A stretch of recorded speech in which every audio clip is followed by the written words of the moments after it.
délivrance et joie. Cœur à cœur, cœur à cœur.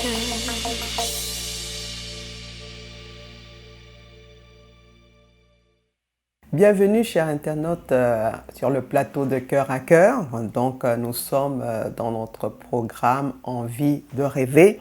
Envie de rêver, ce sont des moments où nous prions pour nos familles parce que nous voulons voir nos familles être restaurées.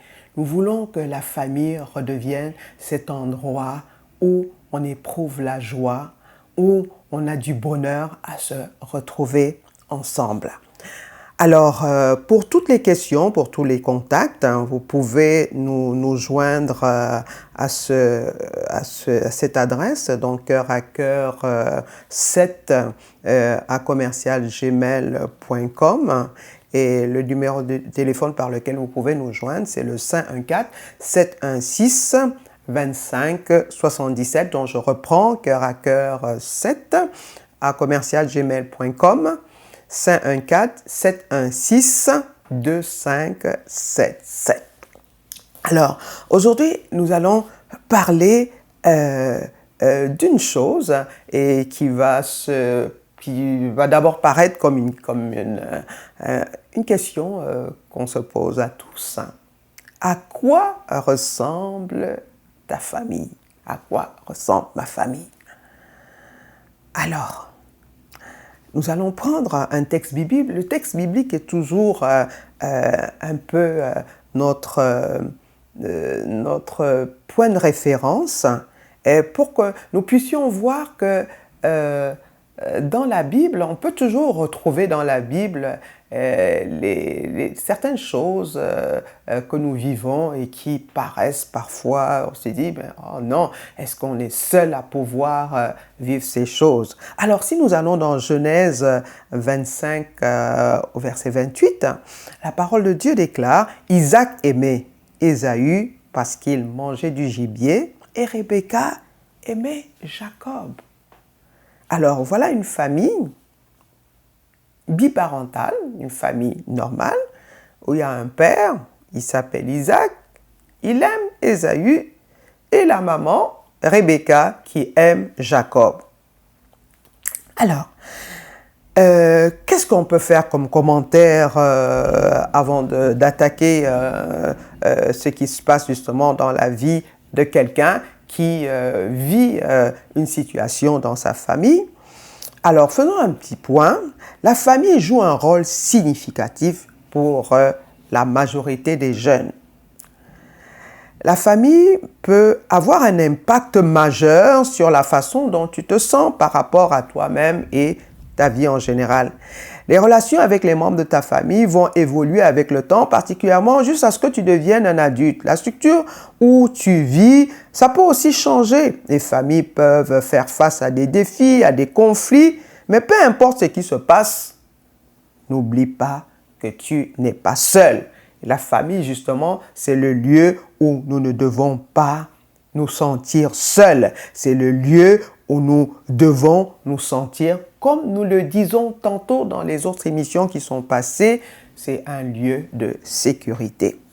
Alors, il y a plusieurs types de familles avec des règles, avec des attentes, il y a des manières de faire, le temps qu'on passe ensemble, comment on travaille, les activités qu'on passe ensemble, comment on implique les enfants.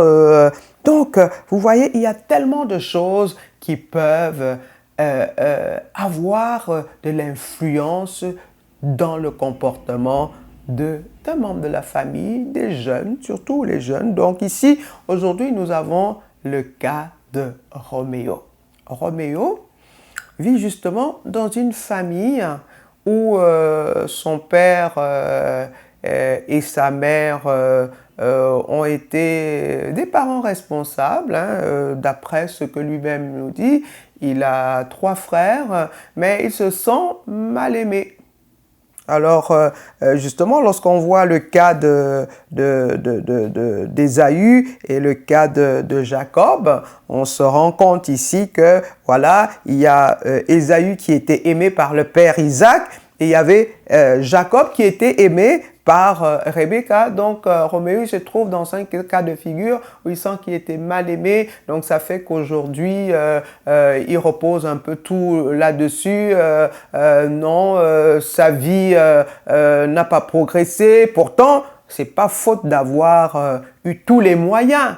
Les parents ont investi, il a fait de bonnes écoles, mais il s'est lancé dans des projets qui n'ont pas tellement fonctionné. Évidemment, le père et la mère ne vont pas être satisfaits lorsqu'ils se rendent compte qu'ils ont tellement investi dans la vie de Roméo. Et Roméo, aujourd'hui, est un peu dans un genre de découragement parce que les relations avec son père ont dégénéré. Il a l'impression que son père ne le valorise pas. Il a l'impression aussi que sa mère est un peu complice avec le père. Donc, voilà une situation qu'un jeune vit aujourd'hui et qui lui pose un problème, un problème et voilà, il n'est plus tellement jeune que ça. Aujourd'hui, il est en train d'aller vers la trentaine, il va avoir bientôt 30 ans et les parents s'attendaient à ce qu'il soit marié. C'est normal que les parents aient les attentes. Les parents s'attendaient à ce qu'il ait une autonomie, qu'il se prenne en charge. C'est normal que les parents aient cette attente. Et qu'est-ce qui se passe? Roméo tourne en rond et il est complètement déboussolé, comme on peut le dire. Alors, vous allez me poser la question, est-ce qu'il est chrétien? Il me dit qu'il a fait la prière, il a accepté Jésus comme sauveur. Est-ce que les parents sont chrétiens? Oui, la mère est chrétienne, le père, on ne peut pas aussi le dire. Les frères et les sœurs, il y a des chrétiens. Bon, vous savez, c'est une famille, disons, normale hein, par rapport à ce qu'on vit actuellement. Mais voilà, Roméo a besoin de prière. Ses parents ont besoin de prière. Ses frères ont besoin de prière. Et vous voyez, c'est un cas qui concerne beaucoup de familles. Parce qu'aujourd'hui, Roméo n'a plus de relation avec son père, il n'a pas pratiquement de relation avec sa mère, avec ses frères et sœurs, il a des relations, mais ce sont des relations sur lesquelles d'après ce qu'il dit, il ne peut pas tellement compter sur ses frères. Et la question que nous lui avons posée, est-ce que les sœurs et les frères que vous avez ont déjà essayé de vous aider dans vos sollicitations? Il a dit oui. Donc, quelque part, nous pouvons voir que Roméo a un souci et nous voulons apporter son problème devant le Seigneur Jésus, celui qui répare les brèches. Certainement, beaucoup de choses se sont brisées dans la vie de Roméo. Beaucoup de rêves se sont brisés. C'est sûr qu'il ne pouvait pas imaginer que lorsqu'il rentre dans sa trentaine, il serait encore en train de se poser des questions par rapport à sa vie. Est-ce que vous ne connaissez pas quelqu'un dans votre entourage qui vit ce type de défi, ce type de problème? C'est un défi parce qu'on peut le relever. On peut le relever parce que le Seigneur, avec le Seigneur, il n'est jamais en retard. Il peut avoir des choses peuvent avoir retardé la vie d'un jeune. Mais lorsqu'on rentre au Seigneur, le Seigneur est capable de remettre les choses en place. Il est capable de redémarrer les choses. Il est capable de changer les choses. Il est capable d'amener de l'espoir là où il n'y avait plus d'espoir. Il est capable. Et n'oubliez pas, dans Philippiens 4, nous avons dit, ta parole nous dit de ne pas nous inquiéter, d'apporter devant son trône de grâce tout ce qu'il y a comme souci, tout ce qu'il y a comme défi. Donc, notre premier sujet de prière en ce qui concerne Roméo et tous ceux qui s'identifient à Roméo ou à tous ceux qui ont dans leur famille quelqu'un qui a les mêmes problèmes que Roméo, nous voulons élever la voix et demander au Seigneur de l'attirer à lui. Alléluia, d'attirer Roméo à lui et tous ceux qui sont dans le cas de Roméo. Nous élevons la voix. Seigneur, nous te présentons Roméo, nous te présentons, Seigneur, tous ceux qui se retrouvent dans ce même cas de figure. Seigneur, ceux qui vivent un découragement. Seigneur, ceux qui vivent un retard dans leur vie, un retard dans leur projet de vie. Mais Seigneur, tu es le Dieu qui a déjà préparé toutes choses. Seigneur, ta parole déclare que tu as des projets de bonheur et non de malheur. Ô Père, Seigneur, attire Roméo à toi. Seigneur, parle à Roméo, qu'il sache, Seigneur, qu'en toi, il y a un point de départ. En toi, Seigneur, il y a un point où tu peux encore changer les choses. Tu peux encore relever les choses. Seigneur, tu dis dans ta parole que tu vas encore faire quelque chose de nouveau. Oui, Seigneur, tu ne regardes même plus là où Roméo est tombé. Tu ne regardes pas, Seigneur, là où tous ceux qui se retrouvent dans ce même cas sont tombés. Mais Seigneur, touche-les. Touche-les, Seigneur.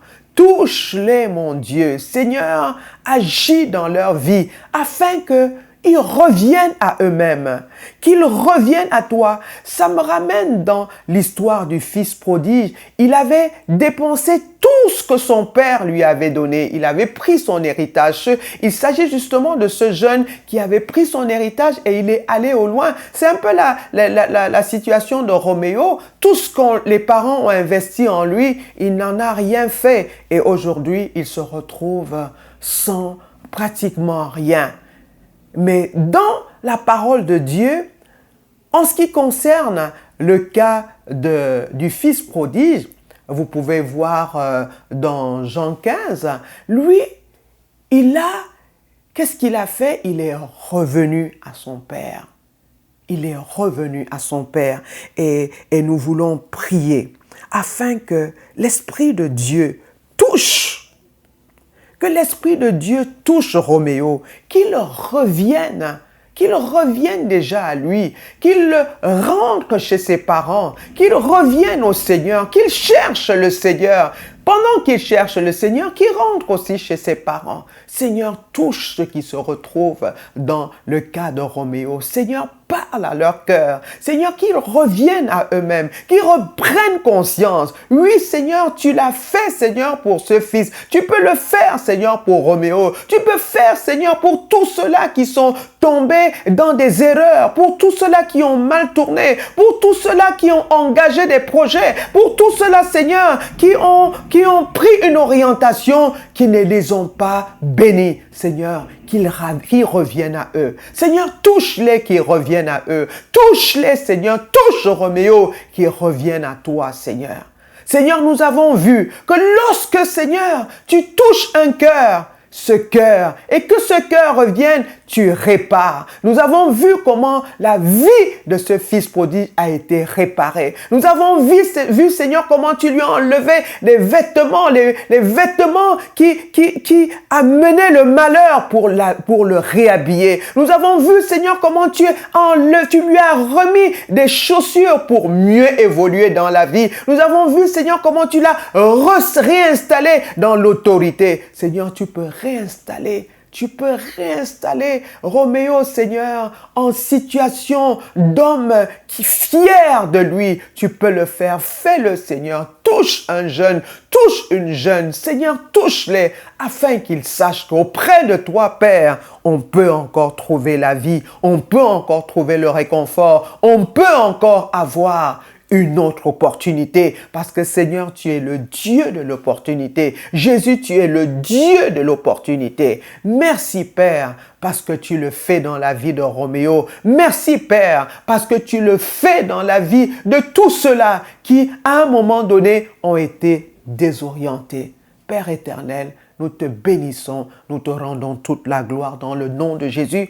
Nous voulons prier pour les parents. Vous savez, parfois, les parents, après avoir investi tellement dans les enfants, ils sont aussi découragés. Il y a un découragement. Parfois, ils se demandent qu'est-ce qui leur arrive? Pourquoi est-ce que leur enfant a mal tourné? Mais nous voulons encore que les cœurs reviennent à Jésus. Parce qu'on peut se poser pas mal de questions. Quel est le type d'éducation qui a été donné? Est-ce qu'on a trop est-ce que le terme que je veux utiliser maintenant, est-ce que cet enfant a été trop choyé, par exemple? Est-ce qu'on a été trop clément avec lui dans certaines choses? Est-ce que on lui a donné, il était un enfant à qui on donnait tout ce dont il avait besoin? Mais nous voulons prier pour les parents afin que les parents s'accrochent au Seigneur Jésus. Parce que le modèle d'éducation pour les enfants, ce n'est que dans le Seigneur. Parce que, vous savez, quel que soit ce qu'on a comme modèle d'éducation aujourd'hui, il faut toujours rentrer dans la parole de Dieu. Comment est-ce qu'il faut éduquer les enfants?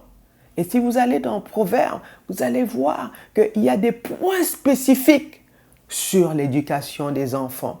Il y a des points bien, regardez, lisez au Proverbe. Comme je vous ai dit, je ne vais pas tellement vous donner des références parce que je voudrais, au travers de cette émission, et c'est notre souci à cœur, que nous allons consulter la parole de Dieu, que nous puissions avoir nous-mêmes notre propre expérience avec la parole de Dieu. Je vous assure, la parole de Dieu a beaucoup d'éléments pour pouvoir rattraper beaucoup de choses par rapport à l'éducation des enfants. Donc, nous voulons prier aussi pour les parents qui ont les enfants à éduquer aujourd'hui, que le Seigneur les ramène à eux, que le Seigneur les ramène, que le Seigneur ramène les parents en toi, ramène les parents dans ta parole, parce que ta parole, Seigneur, est le socle de la vie. Seigneur, afin que tous ceux qui ont cette responsabilité de parents, qui puissent, Seigneur, prendre sur toi les directives, que l'Esprit de Dieu, au travers de ta parole, Seigneur, puisse amener les parents à regarder quel est le modèle, quelles sont tes instructions par rapport à l'éducation des enfants. Et vous savez, bien-aimés, la parole, la famille spirituelle, la famille chrétienne peut être un socle important lorsqu'on se sent déstabilisé, lorsqu'on se sent découragé. Vous allez trouver des personnes qui vont vous aider dans l'encadrement, parce que parfois, on a besoin d'être encadré dans tout ce qu'on fait. Les enfants ont besoin d'être encadrés. Les parents aussi ont besoin d'encadrement parfois lorsqu'ils ont loupé, comme on peut dire, loupé le coche. Mais je veux vous rassurer, dans le Seigneur, on retrouve toujours le chemin. Jésus a dit dans Jean 14 au verset 6, « Je suis le chemin, je suis la vie, je suis la vérité. » Donc nous voulons prier, quel que soit le découragement, que ce soit du côté des parents, que ce soit du côté des jeunes, nous voulons généraliser à cet instant, Seigneur, attire-les à toi. Seigneur, reprends ta place dans les familles, reprends ta place dans les cœurs. Seigneur, tu as la vérité pour l'éducation des enfants, tu as la vérité pour l'évolution des jeunes, tu es le chemin, Seigneur, lorsque quelqu'un s'est trompé, lorsqu'il y a eu du trouble. Mais Seigneur, nous revenons à toi. nous ramenons les familles à toi. Nous ramenons les pères à toi. Seigneur, tu as dit dans Malachie que tu vas ramener les cœurs des pères, les cœurs des enfants, les cœurs des fils, les cœurs des filles. Oui, Seigneur, c'est le moment. Au travers de ce programme, Seigneur, crée une réconciliation. Tu es le Père de la réconciliation. Seigneur, permets à une famille de rêver. Permets à une famille de vivre ce qu'il avait comme image pour ses enfants, pour les parents. Permets, Seigneur, à quelqu'un d'avoir cette photo au nom puissant de Jésus. Père éternel, nous te rendons gloire pour les familles que tu touches au travers du cas de Roméo, Seigneur. Ô Dieu de gloire, touche les parents, ces parents qui ont tellement investi, Seigneur. Seigneur, redonne-leur un sujet de satisfaction. Et je sais, et nous savons que c'est en toi la satisfaction.